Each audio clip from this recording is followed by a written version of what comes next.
الحمد لله رب العالمين والصلاة والسلام على رسوله الكريم أما بعد فأعوذ بالله من الشيطان الرجيم بسم الله الرحمن الرحيم.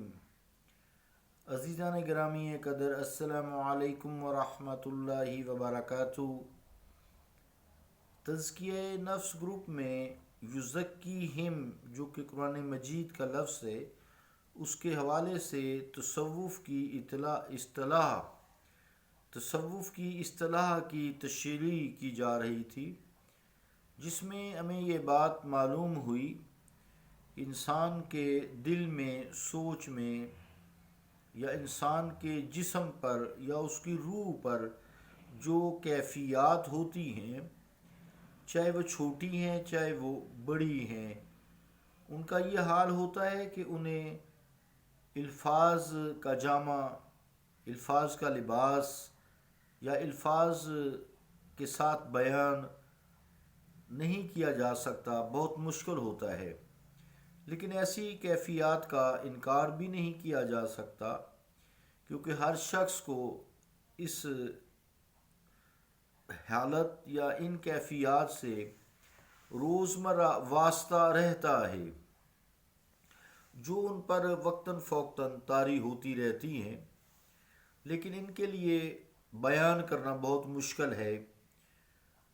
غالباً ان کیفیات کو اس لیے تسلیم کر لیا جاتا ہے کہ اس سے بنی نوع انسان کے ہر فرد کو روزمرہ زندگی میں واسطہ پڑتا رہتا ہے. اس سے یہ بات ظاہر ہوتی ہے، ثابت ہوتی ہے کہ انسان انہی کیفیات کے وجود کو تسلیم کرتا ہے جس سے اس کا واسطہ پڑتا ہے، مگر جن کیفیات و واردات سے وہ محروم ہوتا ہے، ان کے وجود سے صرف اس لیے وہ انکار کر دیتا ہے کہ اس سے وہ دوچار نہیں ہوتا، اس سے اس کا کوئی واسطہ نہیں پڑتا. ایک بات یاد رہے عزیزان گرامی قدر کہ خوشی کی کیفیت ہوتی ہے، غم کی کیفیت ہوتی ہے. یہ خوشی اور غم کی کیفیات کا تعلق تو عالم اجسام سے ہے نا. جو لوگ ابھی تک مراحل اجسام ہی کو عبور نہ کر سکے، ان کے نزدیک روح اور روحانی مراتب اور کیفیات کا وجدان، عرفان اور ان کے ہونے نہ ہونے کا احساس کیسے ممکن ہو سکتا ہے؟ مگر حقیقت تو یہی ہے کہ جسمانی کیفیات کے وجود کی طرح روح اور پھر روحانی کیفیات کا وجود بھی ایک ناقابل تردید سچائی ہے. اٹس ٹروتھ، یہ سچ ہے، حق ہے. معذرت جی. اگر آپ جسم کو مانتے ہیں تو جسم سے تعلق رکھنے والی ہر کیفیت کو بھی تسلیم کرنا پڑے گا. مثلا بخار ہے، نزلہ ہے، جسم کے کسی حصہ کا درد ہے، کمزوری ہے، بینائی ہے اور بدنی طاقت ہے، اس کی کمزوری ہے، غم ہے، خوشی ہے، درد ہے، جدائی ہے، ملاقات ہے، اس کے پھر روحانی کیفیات ہوتی ہیں. اگر آپ روح کے وجود کے قائل ہیں، اور ظاہر ہے کہ روح سے تعلق رکھنے والی کیفیات کو روحانی کیفیات کے الفاظ سے ہی تعبیر کیا جا سکتا ہے. جسم روح کی وجہ سے زندہ ہے، جیسا کہ قرآن کریم نے بھی فرمایا ہے، اللہ یتوفی الانفس حین موتہا واللتی لم تمت فی منامہا.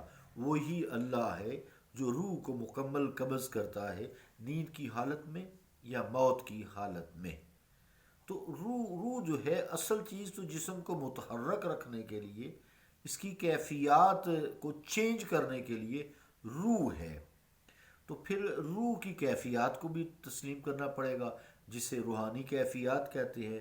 جسم جو ہے ہمیں نظر آتا ہے، یہ محسوس ہوتا ہے، نظر آتا ہے، محسوس ہوتا ہے. جبکہ یعنی اس کو ہم کہتے ہیں مرئی اور محسوس ہونا، تو مبصر ہونا یہ نظر آتا ہے ہمیں، دیکھ سکتے ہیں ہم اسے، جبکہ روح جو ہے یہ غیر مرئی اور غیر محسوس ہے، روح کو محسوس نہیں کر سکتے، نہ ہمیں اسے دیکھ سکتے ہیں۔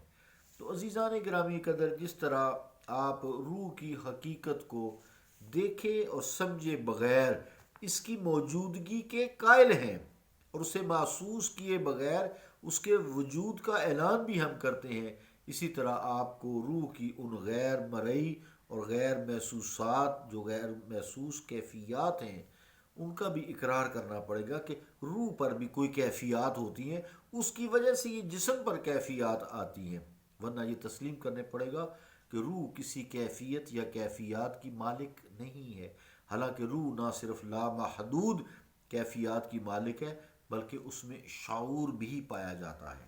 تو نتیجہ یہ نکلا کہ جسم کی جتنی کیفیات ہیں یہ سب روح کی وجہ سے ہیں۔ جسم تو نظر آتا ہے لیکن روح نظر نہیں آتی، اور روحانی کیفیات یہ محسوس کی جا سکتی ہے، پیدا کی جا سکتی ہیں، اس میں تبدیلی کی جا سکتی ہیں۔ اسی کو قرآن مجید نے یزکیہم کہا ہے، یعنی بری خصلتوں سے پاک ہونا، پاک کرنا۔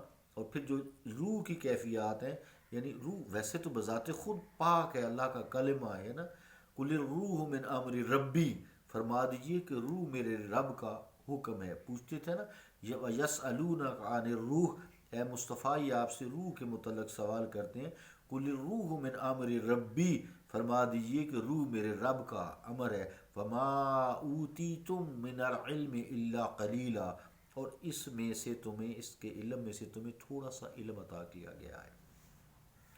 تو عزیزان گرامی قدر، یہ ہمیں بات تسلیم کرنا پڑے گی کہ روح بھی چیز ہے، مانتے ہیں، لیکن اس کے اوپر جو کیفیات اچھی یا بری یا تکلیف دہ یا خوشی والی، غم خوشی، ہر چیز جو ہوتی ہے وہ سب روحانی ہوتی ہے۔ اس کا مطلب ہے کہ روحانی کوئی زندگی بھی ہے، اور اصل چیز ہی روحانی زندگی ہے جو جسم پر انسان کو نیکی اور بدی کا شعور دیتی ہے، اور اس میں حرام حلال کی تمیز سکھاتی ہے۔ تو اس چھوٹے سے مختصر سے جو تشریح کی ہے، تبصرہ کہہ لیں، تو اس کے بعد انشاءاللہ تعالی ہم پرسوں، کل چھٹی ہے، تو شعور روح کی جو چند تشریحات ہیں اس کا میں آغاز کروں گا انشاءاللہ تعالی۔ تو یہ آپ کو جب یہ چیز سمجھ آ جائے گی تو پھر آپ میں کچھ تبدیلیاں آنی شروع ہو جائیں گی۔ باقی انسان اپنی محنت کرتا ہے، جتنا اللہ تعالیٰ کا ذکر کرتا ہے، جتنے نفلی عبادات کرتا ہے، اس کا یقیناً اس کی کیفیات بدلتی ہیں، اس کی روحانی میں تبدیلی آتی ہے، اس میں روحانی ترقی ہوتی ہے۔ اللہ تعالیٰ ہمیں اس کو سمجھنے اور اس پر عمل کرنے کی توفیق عطا فرمائے۔